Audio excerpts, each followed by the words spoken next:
Hello guys, I'm Shivani and today we are going to learn self introduction. How to introduce yourself in front of other.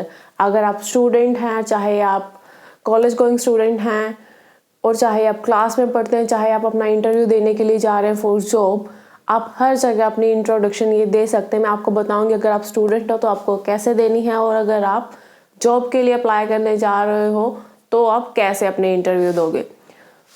अगर आप मैं am sure कि अगर आप मेरी ये सारी वीडियो देख लेते हो कि तो आप कहीं पे भी हेजिटेट नहीं होगे। You are very clear too about your introduction. So let's come and learn. Okay जी, इंट्रोडक्शन होती क्या है? अगर मैं हिंदी में बात करूँ तो इंट्रोडक्शन होती है कि अपने आप के बारे में बताना सामने वाले को। बिकॉज हम न्यू हैं, सामने वाले को क्या पता कि ये कौन है। हमें अपने आप में बताना पड़ेगा, हमें अपने बारे में बताना पड़ेगा कि हम कहाँ से हैं, हमारी हॉबीज़ क्या है, हमारी फैमिली बैकग्राउंड क्या है, हमारी क्वालिफिकेशन क्या है, हमारा वर्क एक्सपीरियंस क्या है। अगर हम जॉब के लिए जा रहे हैं तो ऑब्वियसली सी बात है तो हमें अपने आप के बारे में बताना पड़ेगा कि अगर हम यहाँ पर जॉब अप्लाई कर रहे हैं तो जो मेरी बैकग्राउंड है, क्वालिफिकेशन बैकग्राउंड है, वो इसके अकॉर्डिंग है या जो मेरा एक्सपीरियंस है वो इसके अकॉर्डिंग है। अगर आप फ्रेशर भी है तब भी मेरी ये इंट्रोडक्शन आप यूज़ कर सकते हैं। So let's see. पहले हम क्या करेंगे, पहले मैं आपको कंफर्म कर दूं कि कुछ स्टेप्स होते हैं जो हमें फॉलो करने होंगे। तो पहले क्या होगा, पहले तो ऑब्वियसली सी बात है कि हमें जाकर गुड मॉर्निंग, जो टाइम है उस अकॉर्डिंग हमें क्या करना होगा, good morning, good evening, good afternoon, what ever the time is. और इस टाइम के लिए मैं आपको एक अलग से वीडियो दे दूंगी सो दैट कि आपको कोई कंफ्यूजन ना रहे कि किस टाइम पे हम क्या विश करते हैं। हम गुड मॉर्निंग कब विश करेंगे, गुड मॉर्निंग तो सबको क्लियर होता है ऑलमोस्ट। गुड नून कब विश करेंगे, गुड आफ्टरनून, गुड इवनिंग, कब कब क्या क्या विश करेंगे, इसके लिए मैं आपको एक नई सी वीडियो बनाकर दे दूंगी और उसका लिंक भी मैं आपको बता दूंगी। सो पहले थिंग क्या है हमारी अभी, ग्रीटिंग्स। कि हमें सामने वाले को जाके सीधा ही हाय आई एम शिवानी नहीं बोलना, पहले हम उसको विश करेंगे हाय, हेलो और गुड मॉर्निंग, गुड इवनिंग। एक बात मेरे दिमाग में रखना, अगर आप जॉब के लिए अप्लाई करने जा रहे हो, it's a formal, you can't say hi. आप हाय नहीं बोल सकते हो बिकॉज ये क्या है, ये इनफॉर्मल है and you have to be formal in front of your interviewer. So आप हाय नहीं बोल सकते हो, तब वहाँ पर आपको गुड मॉर्निंग, गुड आफ्टरनून और गुड इवनिंग ही बोलना पड़ेगा। देन थिंग आती है कि आप बोल सकते हो, आप उनको थैंक यू बोल सकते हो कि हाँ थैंक यू आपने मुझे ये अपॉर्चुनिटी दी। बट अगर आप एक स्टूडेंट हो तो आपको थैंक यू वगैरह बोलने की ज़रूरत नहीं है। स्टूडेंट हो तो मैं ये कैसे बोल रही हूँ, जैसे आप क्लास में गए हो, न्यू क्लास में एंटर हुए हो तो आपका टीचर बोलता है ना इंट्रोड्यूस योरसेल्फ, तब आपको बताने की ज़रूरत नहीं है thank you for giving me this opportunity. तब आप ये नहीं बोलोगे, जस्ट गुड मॉर्निंग और good afternoon, then start your introduction. Then the second part is tell them about your name. यहाँ आप क्या बोलोगे, जैसे कुछ लोग क्या बोलते हैं, माई नेम इज दिस। ये हम नहीं बोलेंगे, माई नेम नहीं बोलेंगे। और क्या नहीं बोल सकते हैं, माई सेल्फ। माई सेल्फ भी हम यूज नहीं करेंगे, इन दोनों में से कोई भी वर्ड यूज नहीं करेंगे। हम क्या बोलेंगे, आई एम। ओके जी, हम क्या बोलेंगे, आई एम, बट हम इसे प्रोनाउंस क्या करेंगे, एम। ओनली क्या बोलेंगे, एम। लाइक मेरा नाम शिवानी है तो मैं क्या बोलूँगी, हाय आई एम शिवानी, अगर मेरी इनफॉर्मल है। और अगर आप फॉर्मल देने जा रहे हैं, लाइक मैंने आपको बोला कि इंटरव्यू देने के लिए जा रहे हैं, तब आप अपना यहाँ पर पूरा नेम बताएंगे जो आपका सर नेम है। लाइक मेरा नाम ओनली शिवानी है तो मैं क्या बोलूँगी, आई एम शिवानी। अगर आपके नाम के पीछे कुछ भी लग रहा है, जैसे Shivani, Monga, Dhimra, whatever your surname is, तो आप वो वहाँ पर बताएंगे। बट अगर आप किसी फ्रेंड से मिल रहे हैं, जस्ट इंट्रोड्यूस हो रहे हैं, तब आप ओनली शिवानी यार अपना नाम बोल सकते हैं। ओके जी, now the next thing is your place, आप अपने प्लेस के बारे में कैसे बताएंगे, आप कहाँ से हैं, क्यों हैं। यहाँ पर आप अपना होम टाउन भी सॉरी, आई एम फ्रॉम, यहाँ आप लिख सकते हैं, जैसे मैं यहाँ बोल सकती हूँ आई एम फ्रॉम नोएडा।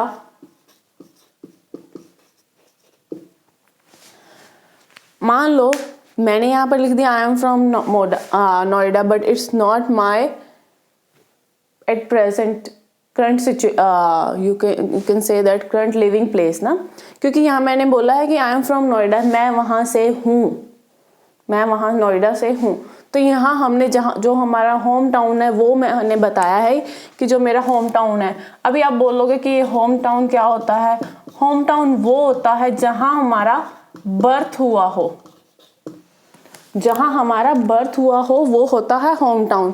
इस जगह पे आप ये भी यूज कर सकते हो, I hails from Noida but currently I'm living in, कहाँ रह रहे हो, दिल्ली में। आई हेल्स का मतलब है राजा जी जो मेरा होम टाउन है वो क्या है, नोएडा है, बट करंटली मैं एट प्रेजेंट टाइम में मैं कहाँ रह रही हूँ, दिल्ली में रह रही हूँ। It's not Delhi, it's Delhi. Okay जी, ओके एक बात और कंफर्म कर दूं मैं आपको, आप बहुत ज़्यादा कंफ्यूज हो जाते हो। जैसे मैंने बोला कि आपको ये सिर्फ आपको बताना ही नहीं है, मान लो आपको बताना ही नहीं है कि आपका होम टाउन कौन सा है, तो आप क्या बोलते हो, आई एम लिविंग, मान लो आप नोएडा में ही रह रहे हो, तो यहाँ पे आपको कंफ्यूजन आ जाती है कि यहाँ पर इन आएगा या फिर क्या आएगा, एट आएगा। यहाँ पर आपको क्या हो जाती है, कंफ्यूजन हो जाती है कि हाँ यहाँ हम इन लगाए या एट लगाए। Let's clear this. अगर तो आपका प्लेस है वेल नोन, अगर आपका जो प्लेस है वो क्या है, वेल नोन है, तो हम लगाएंगे इन। अगर वेल नोन है तो इन लगाएंगे, इफ नॉट वेल नोन तो हम क्या लगाएंगे, एट। इस बात को अपने दिमाग में रखना, अगर आपका प्लेस वेल नोन है तो आप लगाओगे इन, अगर आपका प्लेस वेल नोन नहीं है तो आप क्या लगाओगे, एट। अगर मैं आपसे बोलूं आई एम लिविंग एट तलवंडी, तो क्या आप सब लोग जानते हैं कि तलवंडी क्या है, अपने इंडिया में तलवंडी नाम की कोई प्लेस भी है, we don't know about this thing. तो तब मैं क्या बोलूंगी, I am living eight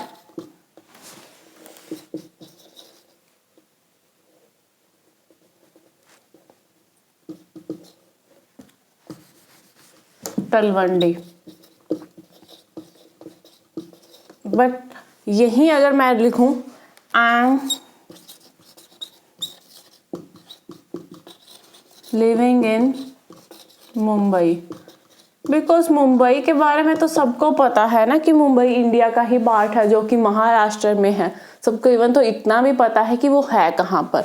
but अगर मैं तलवंडी की बात करूं तो वेयर इज इट, तो इसलिए मैं अगर मुंबई बोलूंगी, अगर मेरी वेल नोन प्लेस है जिसके बारे में सबको पता है, तो मैं क्या लगाऊंगी, इन। बट अगर मेरी कोई प्लेस ऐसी है जगह रहने वाली जहाँ किसी को कुछ पता ही नहीं है कि ऐसा कोई जगह भी है इंडिया में, तो तब हम क्या यूज करेंगे, एट। और मेरा दिमाग में एक और बात याद रखना, अगर आप अपनी स्टेट बता रहे हो तब भी इन आएगा, और अगर आप अपनी कंट्री बता रहे हो तब भी इन आएगा, तब एट नहीं आएगा।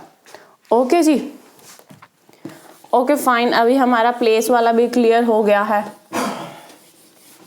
हमारा प्लेस वाला भी क्लियर हो गया कि हाँ जी जी ऐसे हमें अपनी प्लेस बतानी है। तो अब क्या आ गया, अब आप बताओगे आप करंटली कर क्या रहे हो, whether you are a job, whether you are doing a job और अ बिजनेसमैन, और आप सिर्फ घर पे रह रहे हो, है ना। तो यहाँ पर आपको क्या बताना है, योर करंट पोजीशन। अगर आप अपना जॉब कर रहे हो तो तब आप अपनी करंट बता सकते हो, यहाँ पे आप सब कुछ बता सकते हो। ये वाला हो गया है हमारा पॉइंट, ये भी हो गया, ये भी हो गया।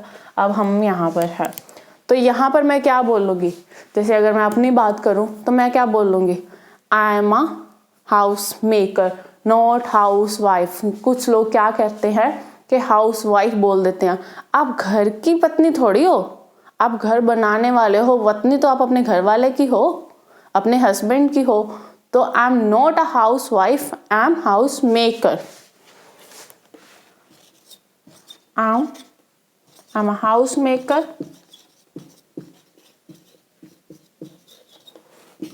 अगर आप टीचर हो, आई am a teacher.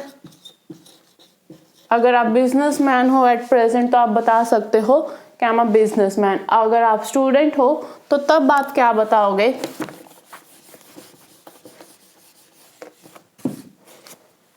I am a student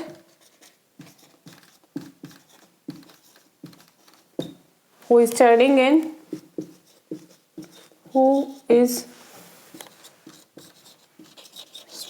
in कोई भी स्टैंडर्ड हो सकता है, 9th 10th 8th 7th। यहाँ पर आप स्टैंडर्ड यूज कर सकते हो या फिर क्या यूज कर सकते हो, ग्रेड। बट यहाँ पर आपको ये नहीं मेंशन करना कि I am a student who is studying in 9th class. We don't use class. यहाँ पर आप क्लास नहीं यूज करोगे, यहाँ पर आप क्या बोलोगे, स्टैंडर्ड और ग्रेड। अब आप बोलोगे ये हु कौन है, हु का मतलब तो होता है कि कौन। नहीं, यहाँ पर हु किसे डिनोट कर रहा है, आपको ही बोल रहा है कि मैं एक स्टूडेंट हूँ जो कि 9th 10th और whatever your grade is in that standard. Okay जी, मैं एक स्टूडेंट हूँ जो कि 9th स्टैंडर्ड में पढ़ रहा हूँ एट प्रेजेंट। ओके जी, तो हमारा ये भी क्या हो गया है, क्लियर हो गया है। और आप अपने बारे में यहाँ पे क्या बता सकते हो कि आपकी पर्सनैलिटी कैसी है, हु यू आर। यहाँ मतलब क्या है कि आपको अपनी क्या बता रहे हैं, पर्सनैलिटी कैसी है, आप कैसे माइंड के पर्सन हो। आप मतलब मिलनसार हो या किसी से बात करना नहीं पसंद करते। अच्छा, अगर मैं बोलूँ मिलनसार को क्या बोलते हैं, एक्सट्रोवर्ट। अगर मैं अपने आप में रहना पसंद करूं तो उसे हम क्या बोल लेंगे, introvert. I am a kind of introvert person और I am a kind of extrovert person. Okay जी, अगर मैं मिलनसार हूं तो मैं क्या बोल लूंगी, एक्सट्रोवर्ट, मतलब सोशलाइज पर्सन हूं। और अगर मैं अपने आप में ही रहना पसंद करती हूँ तो इट मीन्स मैं क्या बोलूंगी, इंट्रोवर्ट। और हम यहाँ पे क्या बोल सकते हैं, आई am a open minded person. अगर आप बिगिनर हैं तो आप यहाँ पर ओपन माइंडेड भी यूज कर सकते हैं, बट यहाँ पर ओपन माइंडेड की जगह पर हम रिसेप्टिव भी यूज कर सकते हैं। रिसेप्टिव का मीनिंग भी क्या है, ओपन माइंडेड ही है। रिसेप्टिव का मीनिंग भी क्या है कि मैं बहुत ही ज्यादा ओपन माइंडेड पर्सन हूँ। और हम यहाँ पर क्या बोल सकते हैं, कैसे पर्सन है, जैसे मैंने आपको बोला ना कि मैं एक्सट्रोवर्ट पर्सन हूँ, तो एक्सट्रोवर्ट भी हो सकता है। और मैं ये भी बोल सकते हैं I am amiable person. Amiable का मीनिंग क्या होता है कि जो पर्सन बहुत ही ज़्यादा क्या हो, फ्रेंडली हो सबसे। जैसे अभी मैं पढ़ा रही हूँ, मैं एज अ टीचर बिहेव ना करके एज अ फ्रेंड आपको ट्रीट करूँ तो वो मेरा बिहेवियर कौन सा होगा, amiable. I am amiable person। I am an amiable person. या फिर क्या बोल सकते हैं, अफेबल पर्सन। अफेबल का मीनिंग भी यहाँ पर क्या है, मिलनसार। एमिएबल क्या है, कि मैं बहुत ज़्यादा फ्रेंडली हूँ। अफेबल का मीनिंग क्या है कि मैं बहुत ज़्यादा क्या हूँ, मिलनसार हूँ। एक्सट्रोवर्ट, मिलनसार हूँ, सोशलाइज्ड पर्सन हूँ। इंट्रोवर्ट जो सिर्फ अपने आप में रहना पसंद करता है। बट अगर आप जॉब के लिए जा रहे हैं तो प्लीज़ वहाँ पर आप अपना ये मत बोलना कि मैं इंट्रोवर्ट पर्सन हूँ, क्योंकि जो इंट्रोवर्ट है वो थोड़ा सा नेगेटिव इम्पैक्ट डालेगा। नेगेटिव इम्पैक्ट क्यों डालेगा? बिकॉज वो अगर आप किसी से करोगे नहीं, बात नहीं करोगे, अपने आप में रहना पसंद करोगे, तो their company will grow, you will be a good asset for them. No, so please don't say I am a introvert person. Okay जी, यहाँ पर हमने अपना बता दिया कि हम किस टाइप के पर्सन हैं। ओके जी, तो 6th पॉइंट क्या होगा? अभी हमारा क्या रह गया? सब कुछ तो हो गया है। तो अब हमारी यहाँ पर आएगी क्वालिफिकेशन, कि हमारी क्वालिफिकेशन क्या है अगर हम जॉब के लिए अप्लाई कर रहे हैं। हालांकि हमने जो अपना रेज्यूमे है, एक रिज्यूम नहीं होता है, सीवी नहीं होता है, हम उसको क्या बोलते हैं, रेज्यूमे। हमने अपना ऑलरेडी रेज्यूमे उनको दिया हुआ, सब कुछ उसके ऊपर राइट है, but still we have to tell them. तो हम अपनी क्वालिफिकेशन क्या बोलेंगे? अगर तो आप स्कूल गोइंग स्टूडेंट हो, अभी आप पढ़ रहे हो, तो सीधा आप क्या बोल दोगे? I am in 7th standard, 8th standard, 9th standard, what ever your standard is, not class. Just keep this in your mind कि आपको यहाँ पे क्लास नहीं बोलनी है, आपको क्या बोलना है? स्टैंडर्ड और ग्रेड। और अगर आप अपने जॉब के लिए गए हो तो आप क्या बोलोगे यहाँ पर कि मैंने क्या क्या कर रखा है? हाँ, अगर आप एक चीज़ और ऐड ऑन कर सकते हो, लाइक आपने ग्रेजुएशन की है, किसी पर्टिकुलर फील्ड में की है, जैसे कंप्यूटर फील्ड में की है या कॉमर्स फील्ड में की है, तो आप बता सकते हो कि why we choose only this field या फिर दैट फील्ड, है ना? कि आपने अगर BCA ही की तो क्यों की, अगर आपने BCom की तो क्यों की, what is the purpose, do you have any goal in your life? तो वो आप सब बता सकते हो कि हाँ, जब मैं छोटा था तो मेरा बहुत ज़्यादा चाइल्डहुड में ही बहुत ज़्यादा मेरे को था कि मैं इसी फील्ड में जाऊंगा, मैं देखूंगा कि गेम्स कैसे बनती हैं, ये सब कुछ कैसे होता है। That is the reason why I choose to do BCA instead of any other field. Okay जी, यहाँ पर आपको अपनी क्वालिफिकेशन बता देनी है। अगर आप इनफॉर्मली किसी से बात कर रहे हो, जस्ट वैसे ही इंट्रोडक्शन हो रहा है आपसे, फॉर्मल नहीं है, जैसे आप अपने फ्रेंड से बात कर रहे हो तो वो क्या हो जाता है, इनफॉर्मल। अगर आप अपने ऑफिसर से बात कर रहे हो तो वो क्या हो जाता है, फॉर्मल। अगर आप अपने जॉब के लिए गए हो तो वो फॉर्मल है, और अगर आप अपने फ्रेंड से बात कर रहे हो तो वो क्या होता है, इनफॉर्मल। तो यहाँ पर अगर आप क्वालिफिकेशन बताऊं तो अगर आप इनफॉर्मल है तो आप क्या बोल सकते हो, ओनली आई एम ग्रेजुएट, या बता सकते हो in which field, I am graduate in commerce field, in computer field. But अगर आप जॉब के लिए गए हो तो आप क्या बोलोगे, I have a bachelors degree in that particular field. और आप यहाँ पे ये भी बता सकते हो कि आपने कब कंप्लीट की और कहाँ से की। A bachelor degree in this field and I did this,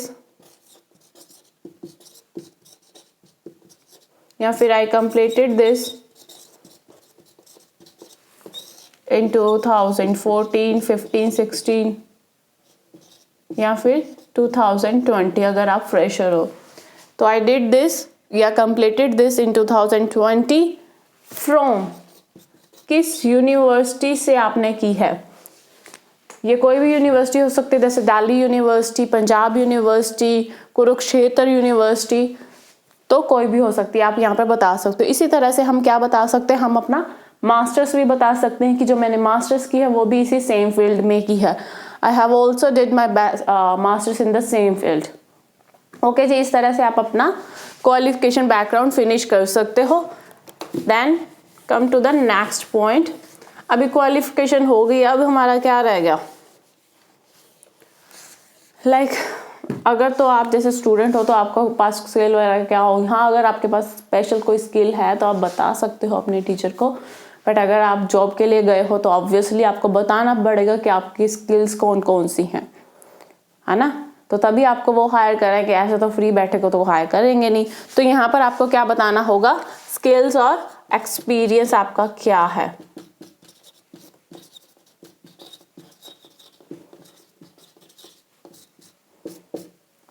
यहाँ पे आप क्या बोल सकते हो, I have 3 years experience in this particular field, I am doing a job, I have been a teacher from last 3 years in that particular school and doing as a computer teacher or English teacher। Okay जी, आप बता सकते हो। Okay जी, skills और experience में तो इतना कुछ है भी नहीं, हमें सिर्फ यही बताना है कि मैं इतने साल का मैंने एक्सपीरियंस किया है, सॉरी इतने साल का मुझे एक्सपीरियंस है। ओके जी, now the next step is family. आपको अपनी फैमिली के बारे में बताना होगा। फैमिली कितने टाइप की हो सकती है नाउ-अ-डेज, तो वैसे तो आजकल दुनिया जो है न्यूक्लियर फैमिली ही हो गई है। न्यूक्लियर फैमिली क्या होती है, फैमिली 2 टाइप की होती है, let us confirm it, nuclear और जॉइंट। न्यूक्लियर फैमिली कौन सी होती है, जो छोटी सी फैमिली होती है, और जॉइंट फैमिली कौन सी होती है, जो बड़ी फैमिली होती है। अभी आप कंफ्यूज हो गए, छोटी और बड़ी क्या होती है। न्यूक्लियर फैमिली वो होती है जहां पर आप, आपके मम्मा पापा, आपके ब्रदर और सिस्टर हो, that is the nuclear family. आप, आपके पेरेंट्स, आपके ब्रदर और सिस्टर हो, तो उसको हम बोलेंगे न्यूक्लियर फैमिली। जॉइंट फैमिली कौन सी होती है, जहां आपके दादा दादी, चाचा चाची और उनके बच्चे, आप, आपके पेरेंट्स सब रह रहे हों एक ही घर में, तो उनको हम बोलते हैं जॉइंट फैमिली। तो मैं यहाँ पे ये बोल सकती हूँ, न्यूक्लियर फैमिली में कितने पर्सन हो सकते हैं, 4 से 5 हो सकते हैं, इससे ज़्यादा तो नहीं होंगे। यहाँ क्या हो सकते हैं, 9 से 10 पर्सन हो सकते हैं। जॉइंट फैमिली में कौन से पर्सन हो सकते हैं, 9 से 10 पर्सन हो सकते हैं, और न्यूक्लियर फैमिली में 4 to 5 पर्सन हो सकते हैं। अभी हमें बताना क्या है, I am living in a nuclear family और I am living in a joint family. आप ये बता सकते हो कि कौन कौन है आपकी फैमिली में। In my family there are 10 members in the family, me, my parents, my uncle and my grandparents along with their siblings। ठीक है जी, तो मैंने क्या बोला कि मैं रह रही हूँ, मेरे ग्रैंड पेरेंट्स रह रहे हैं, मेरे अंकल आंट रह रहे हैं, और उनके जो बच्चे रह रहे हैं, और मेरे पेरेंट्स तो रह ही रहे हैं ना, तो वो क्या हो गई, जॉइंट फैमिली हो गई है। मैं आपको यहाँ पर कहाँ लिख के बताऊँ, यहाँ लिख दूँ, चलेगा ना।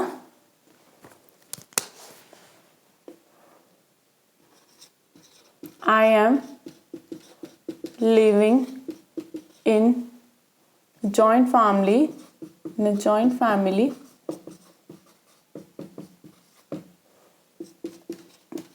there are 7 persons in the family,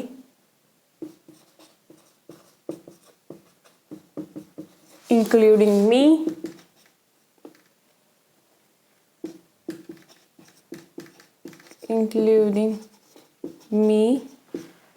my parents and my uncle and aunt। There are 7 persons in my family including me, my parents, my uncle and aunts। तो मैंने यहाँ पे क्या बोला है, तो इस तरह से हम अपना फैमिली बैकग्राउंड बता सकते हैं कि हम कौन सी फैमिली से हैं। ओके जी, अभी फैमिली भी हो गया है, तो लास्ट पॉइंट हमारा क्या बच गया है, हॉबीज। यहाँ पर हम क्या लिखेंगे, हॉबीज। सॉरी, जगह जो थोड़ी है थोड़ी कंजस्टेड हो गई है, मैं इसे क्लियर कर दूं सो दैट मैं आपको यहाँ पर कंफर्म करके बता दूंगी कि हम इसे कैसे लिखेंगे।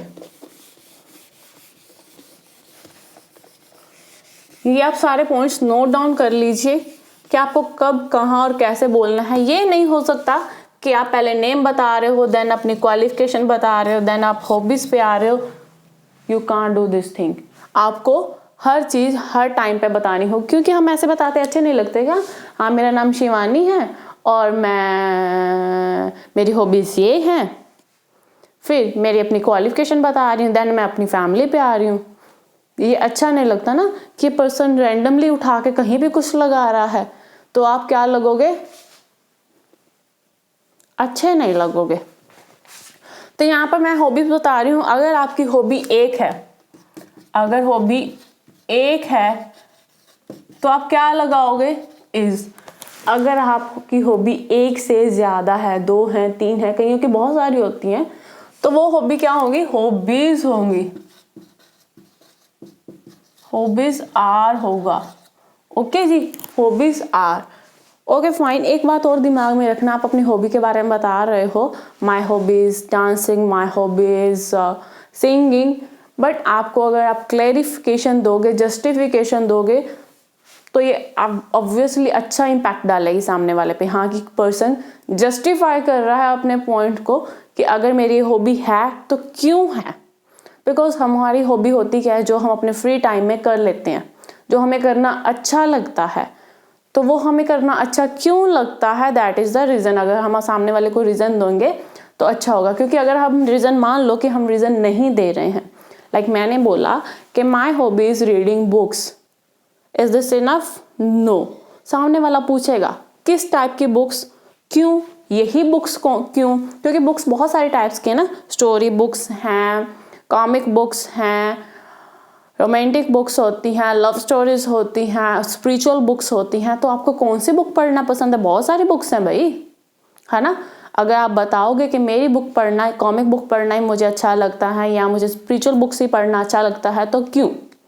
लाइक अगर मैं बोलती हूँ कि my hobby is reading spiritual books, only spiritual books, because why? Because I have a lot of questions in my mind. Why we take birth? What's the purpose of our life? Why we are here?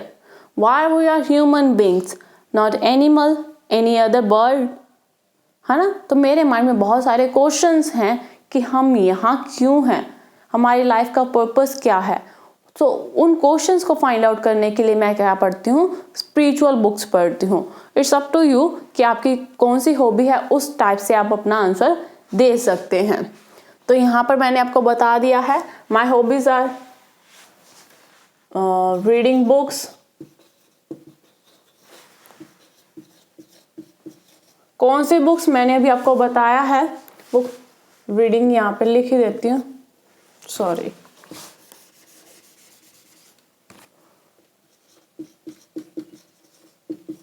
Spiritual books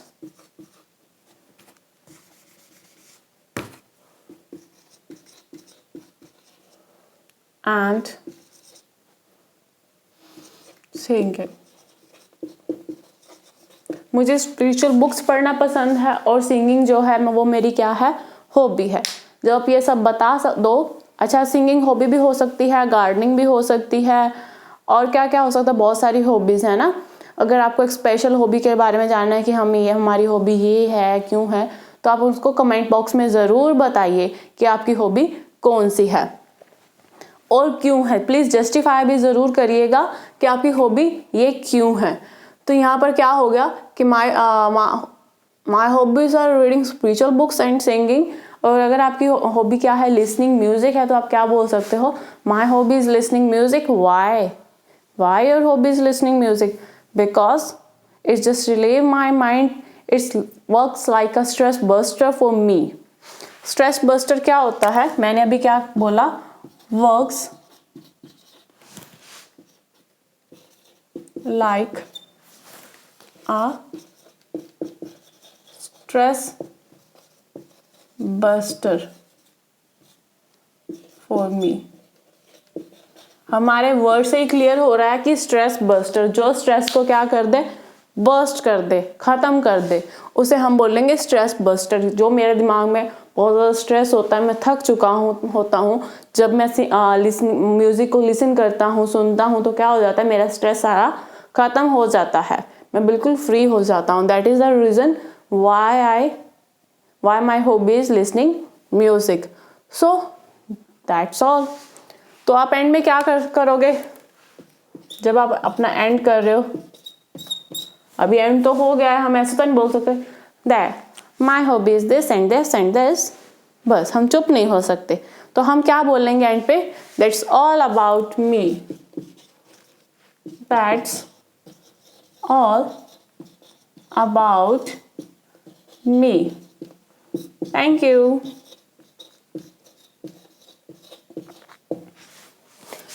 तो आप and कैसे बोल करोगे, अपनी hobby बता के आप बोलोगे that's all about me, thank you. So अगर आपको मेरी वीडियो अच्छी लगी हो तो उसे सब्सक्राइब करना ना भूलें, और साथ में नोटिफिकेशन का बेल आइकन है, अगर आप उसे दबाएंगे तो आपको मेरी हर नोटिफिकेशन मिलती रहेगी कि मैं कब कब कौन कौन सी वीडियो अपलोड कर रही हूँ। सो मेरे साथ बने रहिए और सीखते रहिए। Learn English with Shivani. Thank you.